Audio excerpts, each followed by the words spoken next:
Hey guys, welcome back to Election Center, and in this video we're going to be taking a look at 2020 third-party candidates in the 2020 U.S. presidential election. So, we're just going to talk about, who's running, who are these parties, we're going to gloss over their platforms, and we're also going to talk about, some basic statistics and facts about these parties and their candidates. And we're going to touch up on, their impact on the 2020 election. So anyway, let's just jump right in here with Jo Jorgensen, the nominee for the Libertarian Party. So Jo Jorgensen, referred to normally as Dr. Jo Jorgensen, is an academic type person. I think she has, a degree in psychology, something along those lines. I think she worked in computers with IBM, and she is a libertarian activist who's ran actually a couple of other third-party campaigns with the Libertarian Party. In 1996, she was the vice presidential nominee. There was another time when she ran for a House seat in South Carolina. But anyway, getting into the info about her 2020 campaign, her running mate is Spike Cohen. He is an activist, an entrepreneur, and a podcaster, and he is fully sold on this libertarian ideology. Him and Jo Jorgensen really, activists for the Libertarian Party, libertarians through and through. Her current ballot access, she currently has ballot access, which means her name will be printed on the ballots alongside the Democrats and Republicans in 36 states, as well as the District of Columbia, worth 408 electoral votes in total. So, in these other states, she might have write-in access or something like that, but basically her name is not going to be printed on the ballot in those states. She could obtain ballot access in more states, but currently it's just 36 states plus the District of Columbia. Her polling, her and the Green Party nominee are really the only third-party candidates that really get those two parties, Libertarian Party and the Green Party, are really the only two parties that really get included in polls. So in the polls that have included her, she's got normally between 1% and 5% of the vote. Really just that hardcore libertarian, maybe 1% of the vote there. I think Libertarian Party has pretty much 1% or 2% maybe of the vote locked down, sort of as their base. And then those other people who just want to vote for a third party don't feel like supporting one of the two major parties. But just so getting into her platform here, her views on government spending, she is, against deficits, against debt, really fiscally responsible, that type of libertarian, that part of the libertarian ideology. She says if she was president, she would veto any bills that, created any sort of a deficit or added to the debt, these types of things. So yeah, part of that libertarian ideology of, small government spending, fiscally conservative and fiscally responsible. Her views on foreign policy, getting into some of that stuff. She wants to, quote, turn America into one giant Switzerland, and then I think she normally adds on at the end, armed and neutral. So basically what she means is she doesn't want to intervene in these foreign conflicts and, get involved in these wars overseas. She really wants to be a neutral country that uses its military pretty much only for defense purposes. I think she really probably doesn't like the United States' role on the world stage, as the number one superpower, kind of as the world police, if you could call it that. So she basically wants to be a neutral nation on the world stage, one giant Switzerland, as she puts it. Switzerland's known for being a neutral nation. Her views on healthcare. She wants truly, I think as she puts it, truly free market healthcare. She basically removing that, as these people often call it, bureaucratic red tape, to allow them to really have price competition with each other, these health insurance companies. So yeah, really more privatization of healthcare right there. Her views on climate change. She supports as the solution nuclear power plants to replace, coal and other, CO2 emitting forms of energy. However, I think she's coming at it, from that libertarian angle of, removing bureaucratic red tape. I don't think she really wants more regulation on companies in terms of the environmental regulation. I believe she does support withdrawal from the Paris Climate Agreement. So I think she's really coming at it from that libertarian angle of really, as opposed to adding government regulation, she's of the belief that removing government regulation is going to be the solution to climate change, and having lower CO2 emissions. But moving on, she's anti-tariff. That's sort of her views on trade.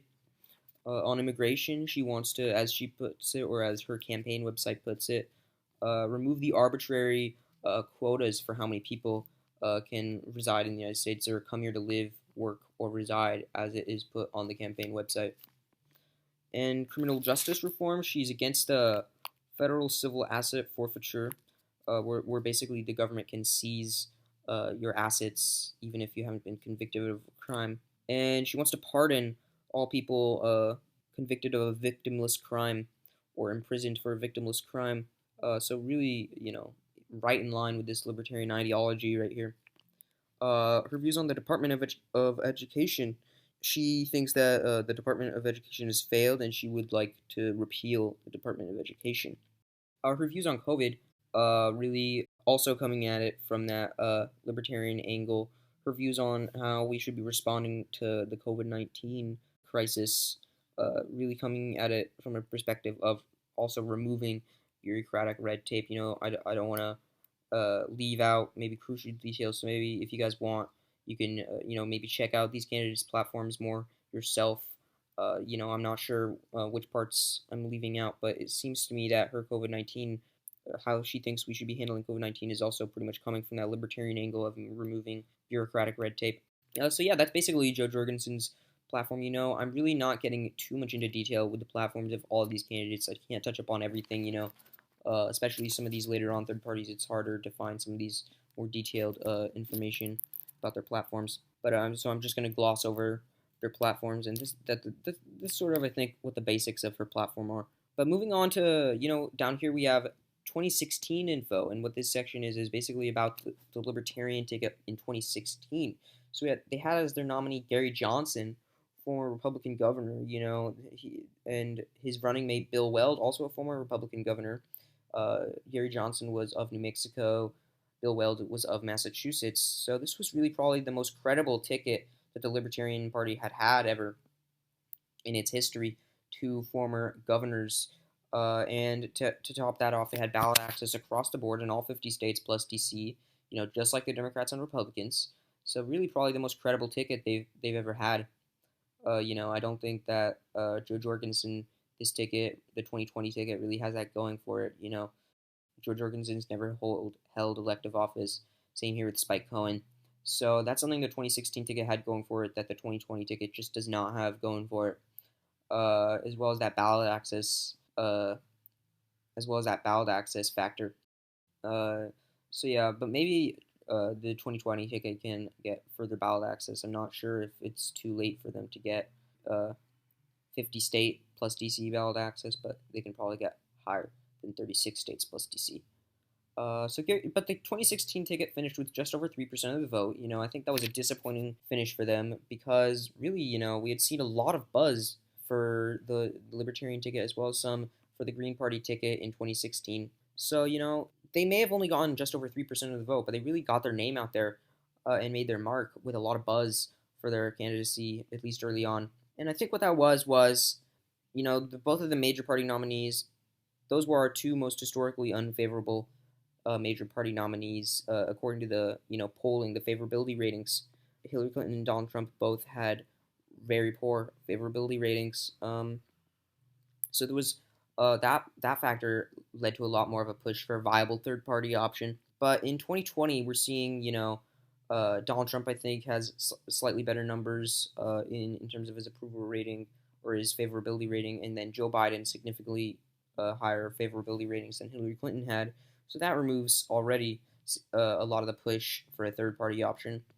But then in 2020, the different circumstances, we're seeing, these big things happening in the country, like the coronavirus and the protests, and that there were riots, So I think that's leading a lot of voters to feel that, this feeling of chaos and, people want more of a return to the norm, return to stability and normalcy.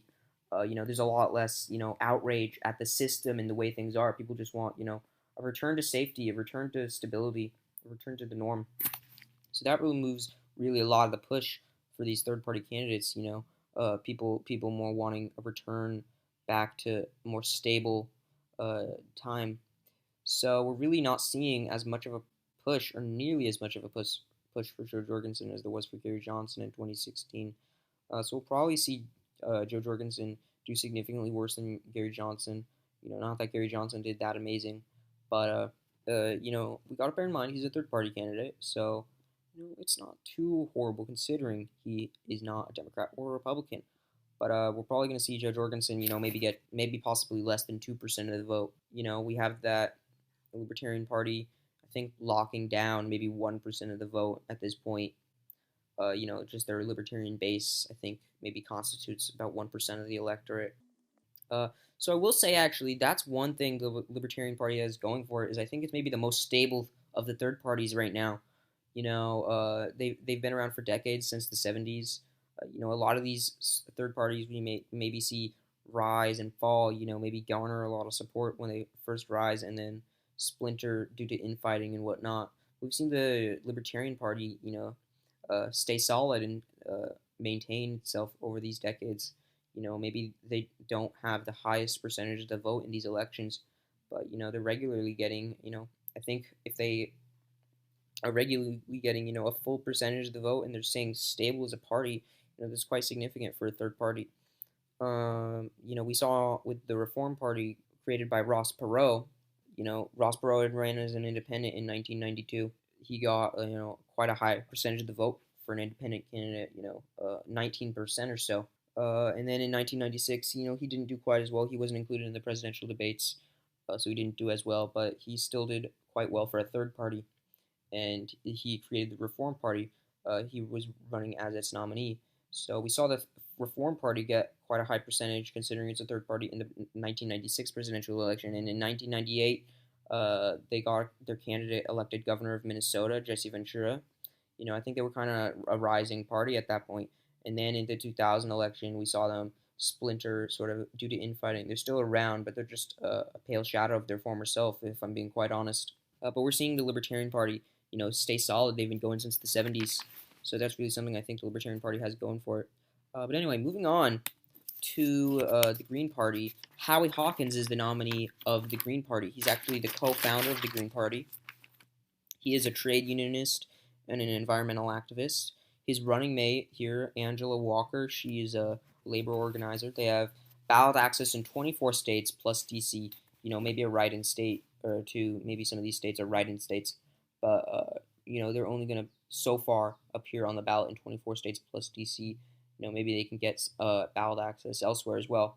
But that's worth 305 electoral votes, and they're polling, in the 0 to 3% range in the polls. So that's really just, maybe that small Green Party base, and then some of these people who just really don't want to vote for one of the major party nominees, Joe Biden or Donald Trump. So that 0 to 3% range is where we're seeing the Green Party poll. So going into their platform, they have really a hard. Howie Hawkins really is a hardline, progressive platform. What he thinks we should be doing about COVID-19, that includes a lot of measures that they have listed on their campaign website. Some notable ones being maybe they want to give checks, I think, about $2,000 to everyone over 16, maybe $500 per child. These checks, giving them to Americans. As well as a lot of other measures, I think, coming at it sort of from a progressive angle. One thing that the Howie Hawkins candidacy is really, a big part of their platform is their version of the Green New Deal, the Green Party's version, which includes a carbon tax and a jobs guarantee. Howie Hawkins has actually been critical of the Democratic Party's version of the Green New Deal, written by Alexandria Ocasio-Cortez. He's referred to it sort of as watered down, is the language he's used to describe it. Really hardline progressive party, hardline progressive candidate. Howie Hawkins is actually seeking the nomination of a few other small left-wing parties. He's trying to sort of make an effort to unite these smaller left-wing parties. He lost the nomination for one of them, I think the Peace and Freedom Party, to Gloria Lariva. But I think he might be successful in some of these other ones, and he has the Green Party nomination, sort of the biggest of these minor left-wing parties. But looking at this 2016 info, when we had sort of that third-party surge, on election day, it wasn't too much of a third-party surge, but in the polling, sort of before the presidential debates, uh, you know, both of the candidates failed the debates. That was really what hurt these third-party candidates. But they didn't quite make the polling threshold. But we saw Jill Stein hit 5%.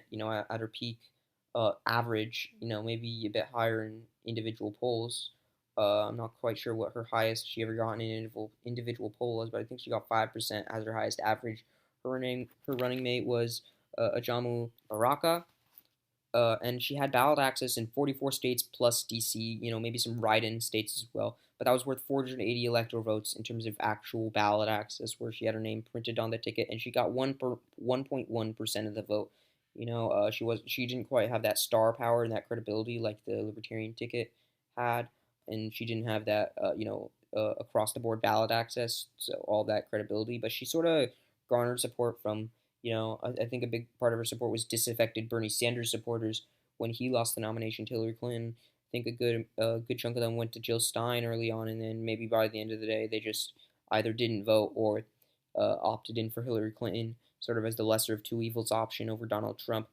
So we saw them get 1.1% of the vote. And interesting thing about the Green Party, they actually made a significant impact on the 2000 United States presidential election, where Ralph Nader he was getting included in those polls alongside Al Gore and George W. Bush. I think he maybe got 6% as his highest average, and he really made his mark. Once again, failing those presidential debates. After that, he sort of faltered more.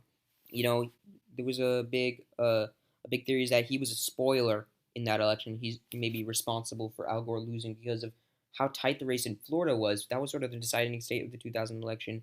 Gore lost by just 537 votes, and a lot of people think that maybe those Nader voters would have opted in for Al Gore instead. If Nader wasn't a factor, if Nader wasn't in the race, and maybe Al Gore would have won the election. But anyway, that's the Green Party nominee, Howie Hawkins. So the Libertarian Party and the Green Party, sort of the two most widely known third parties. I think they've sort of made their mark, sort of in the public's imagination, the public consciousness. A lot of people know about these two parties. But then moving on to the next third party, the Constitution Party. We're getting into the lesser known territory here with the Constitution Party. We have Don Blankenship as the Constitution Party's nominee. He's a business executive. His running mate William Moore. So really, getting into this more obscure territory, we can't find as much info about their platform really. Stuff I did find about Don Blankenship is that he's sort of a climate change denier. He's said in the past that climate change is not real. Then I think maybe he softened a bit and said it's real, but not going on in the United States, something along those lines. So really kind of a climate change denier. But the Constitution Party is a conservative party, so I'm sure he has some of those more conservative views. I think he ran for the Senate in West Virginia in the 2018 midterms as a Republican. Maybe he lost the nomination. So probably more a conservative platform. But I do, really, even if you go to his campaign website, it's kind of harder to find the specific stuff about his platform. Maybe if I dug a little deeper, I would have found some more specifics. But yeah, Don Blankenship of the Constitution Party, ballot access in 13 states, worth 125 electoral votes. We always got to remember those write-in states, right? Technically, he could win those if enough people wrote in his name. But really, we're only going to see his name printed on the ballot so far in 13 states, and not that District of Columbia so far. But looking at the 2016 info, we saw Daryl Castle, or Dill Castley, as the nominee, with his running mate Scott Bradley. They had ballot access in 24 states, true ballot access, not including write-in here, worth 207 electoral votes, and they got 0.15% of the vote. So, really not quite as wide of an audience, not appealing to quite nearly as many voters, really, as the Green Party and the Libertarian Party. A bit more fringe, I guess you could say, here with the Constitution Party. Something we can't not discuss when we're talking about Don Blankenship is that he was involved in a really serious. He was involved in a really big controversy. He was connected to the Upper Big Branch mine disaster, which was this mine explosion that was really a big tragedy. And is really quite a tragedy. It was really a big tragedy. I can't remember the. I don't know all the details about this. It was I think he actually went to prison for a year. He's also been involved in a number of way less severe controversies, but that's one of the that's the biggest, by far the biggest controversy that he's been involved in. So we can't not bring that up when we're talking about Don Blankenship of the Constitution Party. But yeah, 13 states, ballot access. Really not much uh, specifics in his platform, but Don Blankenship of the Constitution Party.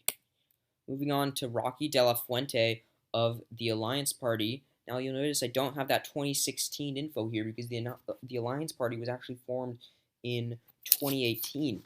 But anyway, looking at the 2020 info, his running mate is Darcy Richardson, and he currently has ballot access in 6 states with 74 electoral votes.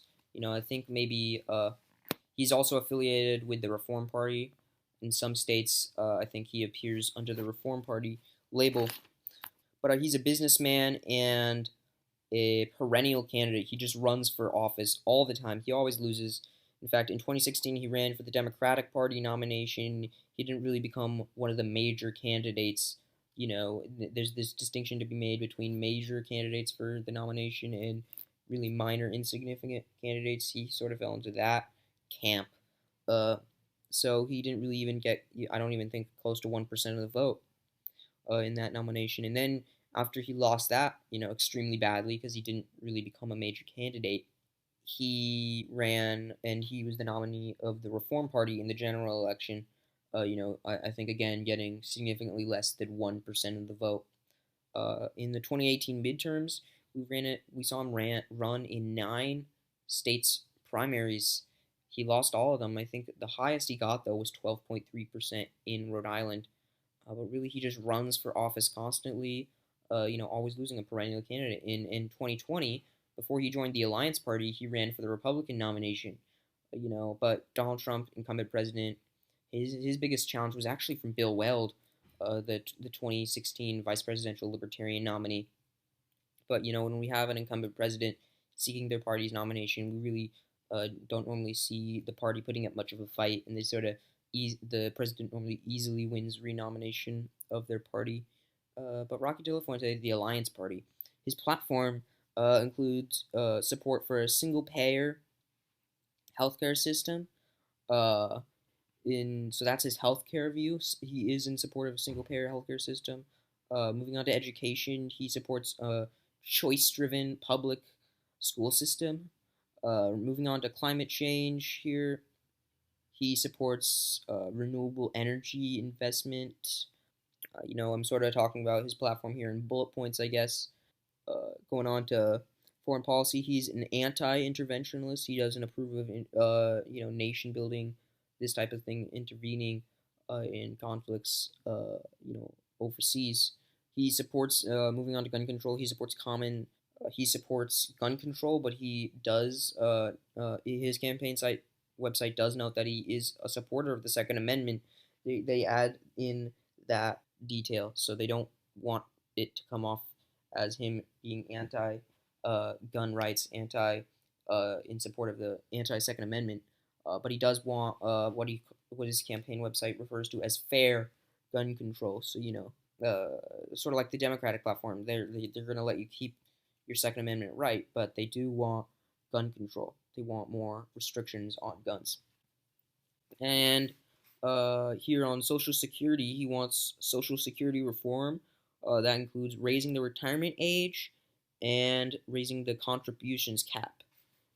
So this is pretty much his platform. And COVID-19, I think he comes at that from an angle of being fiscally responsible. He talks about on his website, or his website states, how politicians have not been financially responsible or good with our nation's finances. So he comes at that. His website just talks about I'm really getting this from his campaign website. His website talks about, just really that sort of financial irresponsibility, getting more financially responsible to fix sort of the broken system, I guess. I feel like they're maybe kind of referring to it like that. Getting more financially responsible and talking about how our politicians are not being financially responsible.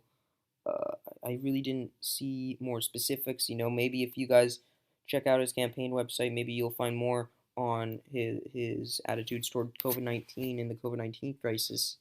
But really, that's kind of what I'm getting out of all of this. So we have Rocky Della Fuente of the Alliance Party.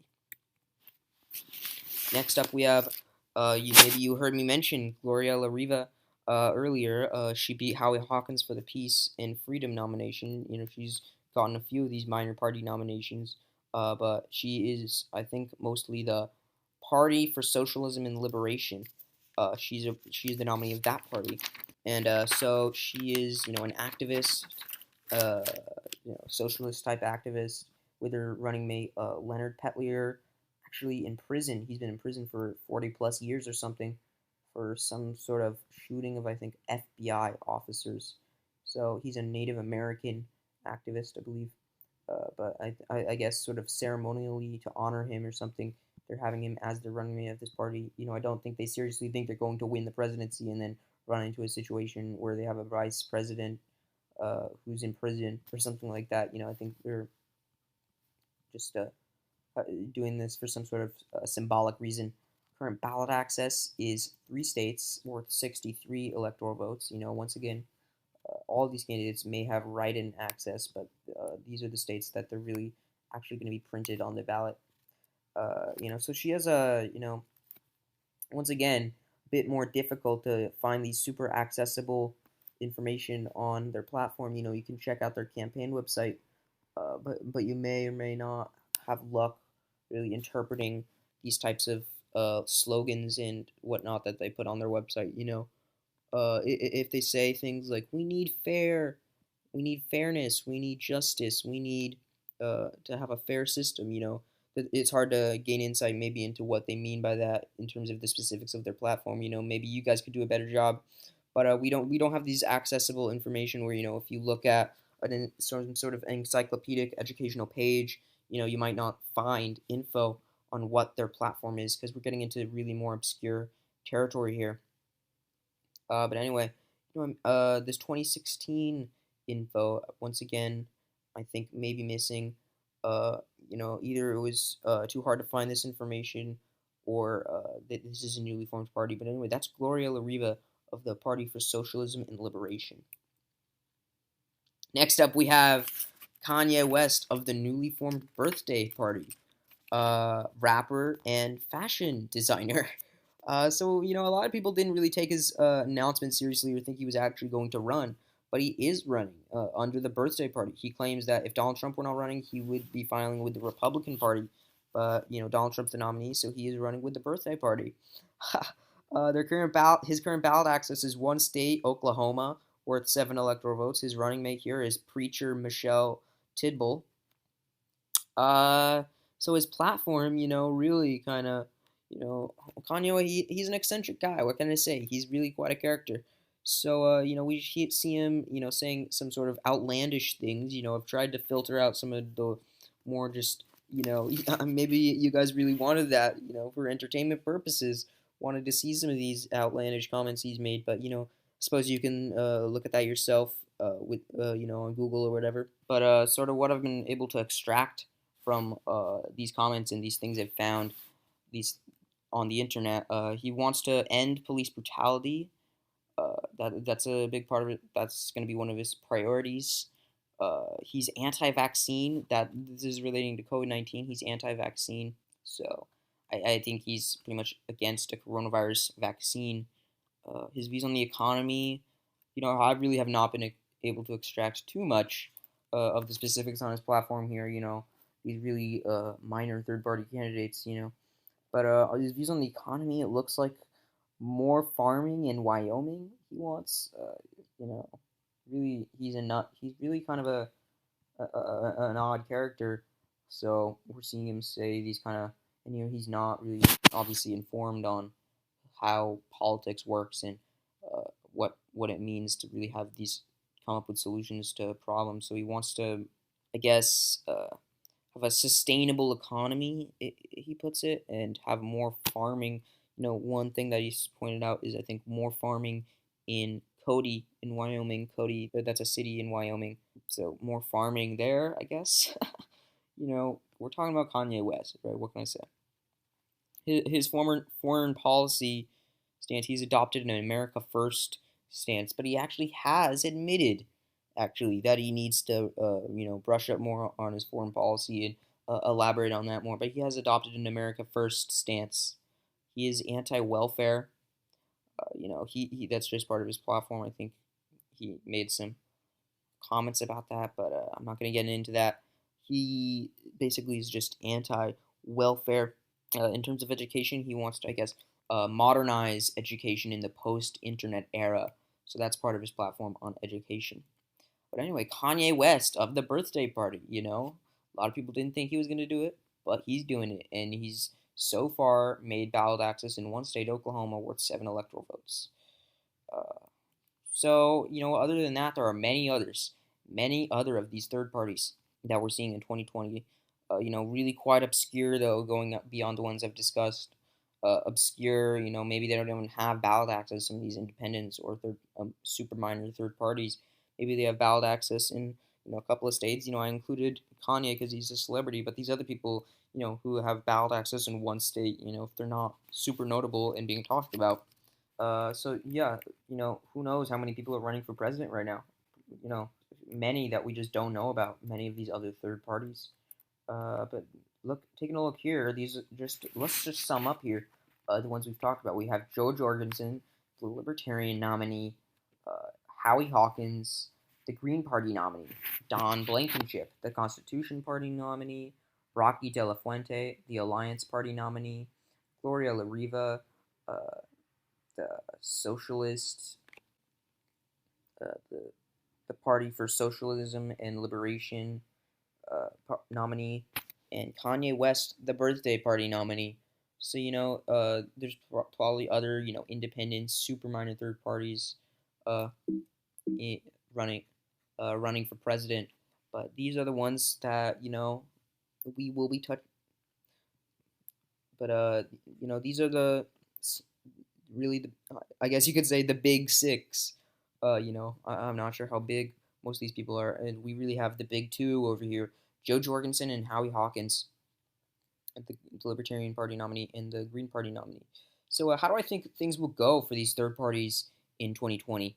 I think they're gonna have less of an impact. For reasons I've discussed earlier in the video. Probably Joe Jorgensen's gonna get maybe 2% of the vote, if not less. Maybe just over 2%. I don't really know if that's gonna happen. I think maybe some of the people who say they're gonna vote for her in these polls probably will just so that they don't waste their vote, gonna choose either Joe Biden or Donald Trump. And then we got Howie Hawkins over here, maybe gonna get less than 1% of the vote. If the 1.1% is what the Green Party got in 2016, when there's a lot more push for third parties, what can Howie Hawkins really expect to get in 2020 when there's a lot less of that push? And then Don Blankenship, we're maybe going to see him get, less than 0.1%. They got 0.15% in 2016, the Constitution Party, what's Don Blankenship, ex-prisoner Don Blankenship, going to get? And then Rocky Della Fuente, the perennial candidate who runs and runs and runs, but he never really wins. The most he's ever gotten is 12.3% in a primary.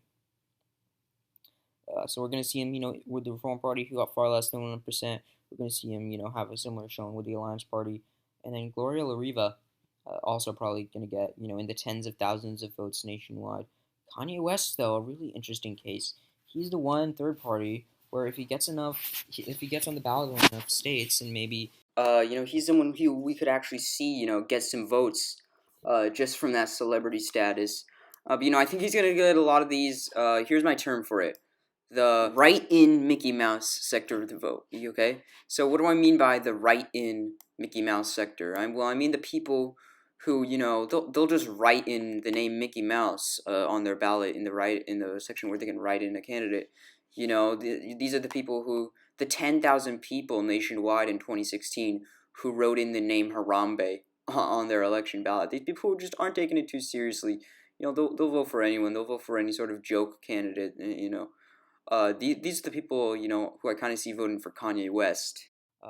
Maybe Some people, if they really just want to screw the system over, as we were talking about, these people who, say they're going to write in Mickey Mouse's name, this type of, I guess if you want to call it a sector of the electorate even, but these maybe are the types of people we're going to see voting for Kanye West and the birthday party. Uh, but anyway, guys, I hope you guys thought this was interesting. I feel like we should definitely differentiate between Joe Jorgensen and Howie Hawkins and these other third parties. These ones, the Libertarian and Green parties, lot more credible. Maybe should be taken a lot more seriously than some of these other third parties. But we don't really see these candidates being talked about in the news and the media. These third parties. So I hope you guys enjoyed learning more about them, and I hope you guys thought this was interesting. So anyway, if you guys like this type of content that I make on this channel, these political videos about elections, sometimes I do these slideshows that I make here. I did a slideshow where I showed the polling data in every U.S. state and the District of Columbia. That's actually my most viewed video right now. But yeah, and then this is a slideshow of the different third parties in 2020. But if you guys like this political election content that I make here on Election Center, you guys should definitely subscribe to my YouTube channel. And I do not exaggerate when I say this. You guys are going to have a great time following my channel and watching my videos. And I'm going to also enjoy, seeing you guys, the same people, coming back to my videos and going back as a subscriber. Anyway, guys, once again, I really hope you enjoyed this video. And I will see you in the next Election Center video. Bye.